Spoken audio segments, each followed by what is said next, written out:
दोस्तों एक बार फिर से स्वागत है आपका प्रजापति न्यूज में। कोरोना से भी ज्यादा खतरनाक है ये बीमारी जो 5 करोड़ से भी ज्यादा लोगों की ले सकती है जान। जी हाँ दोस्तों, हम बिल्कुल भी मजाक नहीं कर रहे। आजकल आप लोग डिजीज एक्स नाम की एक बीमारी के बारे में काफी कुछ सुन रहे होंगे। इसके बारे में वर्ल्ड हेल्थ ऑर्गेनाइजेशन ने पूरी दुनिया को चेतावनी दे रखी है। पर आखिर ऐसा क्यों है? क्यों पूरी दुनिया इस बीमारी से खौफ खा रही है? क्या ये बीमारी कोरोना वायरस से भी ज्यादा खतरनाक है और कैसे ये लोगों की जान लेगी? आज की इस वीडियो में मैं आपका दोस्त विशाल प्रजापति आपको सब कुछ बताने वाला हूँ। बस मेरे साथ वीडियो में इसी तरह बने रहिए। लेकिन हाँ, वीडियो शुरू करने से पहले एक छोटी सी रिक्वेस्ट है। वीडियो के नीचे रेड कलर का सब्सक्राइब बटन दिख रहा होगा, उस पर क्लिक करके सब्सक्राइब कर लें और साइड में बेल आइकॉन भी दिख रहा होगा, उस पर भी क्लिक कर लें ताकि आपको वीडियो मिले सबसे पहले। दोस्तों यहाँ सबसे बड़ा सवाल तो ये खड़ा हो रहा है कि ये डिजीज एक्स नाम की बीमारी कहां से आई है। असल में यूके के अंदर डैमकेटे बिंगम नाम की एक डॉक्टर द्वारा वैक्सीन टास्क फोर्स लीड किया जा रहा था और उन्होंने बताया कि कोविड-19 से भी ज्यादा आतंक ये बीमारी मचा सकती है। जहां उनका ये कहना है कि अब जो महामारी आएगी उसकी वजह से 50 मिलियन यानी 5 करोड़ लोगों की मौत हो सकती है। और दोस्तों आपकी जानकारी के लिए बता दें कि वर्ल्ड हेल्थ ऑर्गेनाइजेशन के तहत कोविड-19 की वजह से 70 लाख लोगों की मौत हुई थी। वैसे तो ये ऑफिशियल डेटा है, अगर अनऑफिशियल डेटा को लेकर चले तो लगभग 1 करोड़ लोग कोरोना वायरस की वजह से मारे गए थे। लेकिन अब जो महामारी आने वाली है वो कोरोना वायरस से भी 5 गुना ज्यादा घातक होगी। और ये जो नई महामारी है इसे वर्ल्ड हेल्थ ऑर्गेनाइजेशन ने भी काफी ज्यादा जानलेवा बताया है।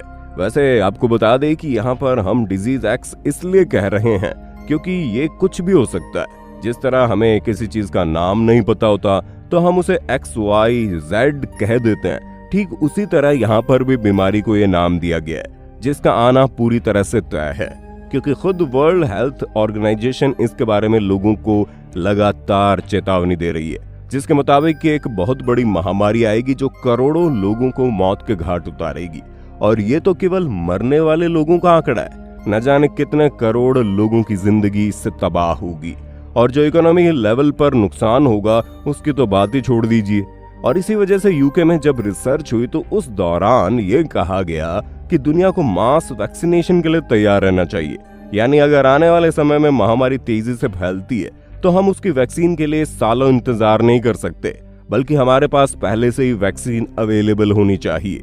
इतना ही नहीं दोस्तों, रिसर्च के दौरान ये भी पता चला है कि जो डिजीज एक्स होगा उसका जो इन्फेक्शन होगा वो मीजल्स की तरह होगा। और आपको ये पता ही होगा कि जिन लोगों को मीजल्स यानी खसरा होता है उनके आसपास के 90% लोगों में भी ये इन्फेक्शन फैल जाता है। यानी कि एक ऐसी बीमारी आने वाली है जो बहुत ही तेजी से फैलने की क्षमता रखेगी और उसका जो फर्टिलिटी रेट होगा, उससे जो मौतें होंगी वो इबोला जैसी होगी, क्योंकि उसकी फर्टिलिटी रेट 67% है।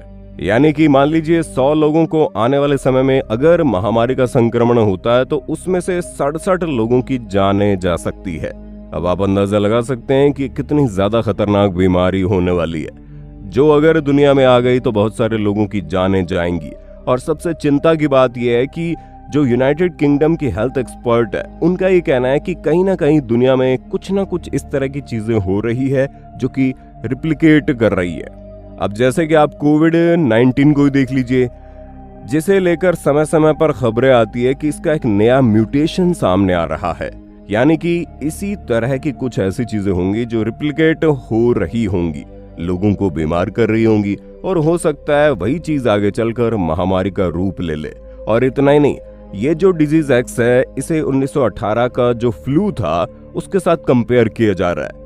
आपको ना पता हो तो बता दें, स्पेन से इसकी शुरुआत हुई थी और धीरे धीरे ये पूरी दुनिया में फैल गया, जिसकी वजह से पूरे 5 करोड़ से भी ज्यादा लोगों की मौत हो गई थी। अब आप सोच रहे होंगे ये बात आज से 100 साल पुरानी है। उस टाइम 5 करोड़ लोग केवल फ्लू की वजह से मौत के घाट उतर गए थे। तो अगर इस तरह की कोई महामारी अब फैलेगी तो कितनी बड़ी संख्या में लोगों की मौत होगी। और सबसे ज्यादा चिंता की बात तो यह है कि आज के समय में सबसे ज्यादा वायरस रिप्लिकेट और म्यूटेट हो रहे हैं। हालांकि इसमें सभी हम इंसानों के लिए खतरनाक नहीं है, लेकिन कुछ ऐसे हैं जो बहुत ही ज्यादा घातक हैं। पर अब यहाँ सवाल ये आता है कि जब आने वाले समय में महामारी आएगी तो उसके बारे में अभी से हम क्यों बात कर रहे हैं, क्योंकि जिस बीमारी के बारे में पता नहीं है उसका इलाज भला कैसे ढूंढा जा सकता है। तो दोस्तों, इसी चीज को और गहराई से समझने के लिए WHO काफी लंबे समय से रिसर्च और डेवलपमेंट कर रही है, क्योंकि उनका मानना है कि ये जो बीमारी होगी वो कोई नई नवेली बीमारी नहीं होगी, बल्कि जो मौजूदा वायरस और बैक्टीरिया है उन्हीं का नया रूप निकल कर सामने आ सकता है, जो पहले से भी ज्यादा खतरनाक होगा। अब तो क्या होगा, किस तरह होगा, यह भी नहीं पता, लेकिन हाँ जरूर इतना पता है कि इसीलिए WHO पहले से ही मौजूद बीमारियों के फैलने की संभावनाओं को समझ रही है, ताकि वैक्सीनेशन को पूरा किया जा सके। क्योंकि अचानक से कोई बीमारी एकाएक फैलेगी नहीं, धीरे धीरे इसका प्रकोप बढ़ेगा और उतने समय में अगर वैक्सीन बन गई तो करोड़ों लोगों को मरने से बचाया जा सकता है। वरना अगर हल्की सी भी लापरवाही दिखाई गई तो चारों तरफ सिर्फ और सिर्फ लाशें लाशें दिखाई देंगी। ऊपर से कोरोना वायरस के दौरान हमें कई सारे मेडिकल स्कैम भी देखने को मिले, और अब जब संक्रमण इतना ज्यादा बढ़ जाएगा तो इस तरह की धोखेबाजी भी बहुत तेजी से बढ़ेगी। न केवल भारत में बल्कि पूरी दुनिया में लोग इस आने वाली महामारी का प्रकोप झेलने वाले हैं, और ये सब कुछ बहुत जल्द होगा। क्योंकि अगर देखा जाए तो बाबा वेंगा से लेकर अच्युतानंद दास की हर एक भविष्यवाणी हो चुकी है कि आने वाले समय में लोगों को एक भयानक महामारी का सामना करना पड़ेगा, जो कि बहुत ही बुरे तरीके से लोगों की जान लेगी। और क्या पता जिस डिजीज एक्स के बारे में वर्ल्ड हेल्थ ऑर्गेनाइजेशन दुनिया को बता रही है ये वही जानलेवा महामारी हो। इसलिए पहले से ही सावधान रहें और अपनी सेहत का पूरा ख्याल रखें। बाकी आपका वीडियो के विषय में क्या कहना है कमेंट में बताइए, और ऐसे ही वीडियोस को देखते रहने के लिए चैनल को लाइक शेयर सब्सक्राइब करना ना भूलें। हम फिर मिलेंगे नए वीडियो में, तब तक के लिए जय हिंद जय भारत। दोस्तों, आपकी स्क्रीन पे 2 और वीडियोस दिख रही हैं, जिसे देखने के लिए आप इस स्क्रीन पर क्लिक करें। दोनों देखिएगा, बहुत अच्छी वीडियो बनी है।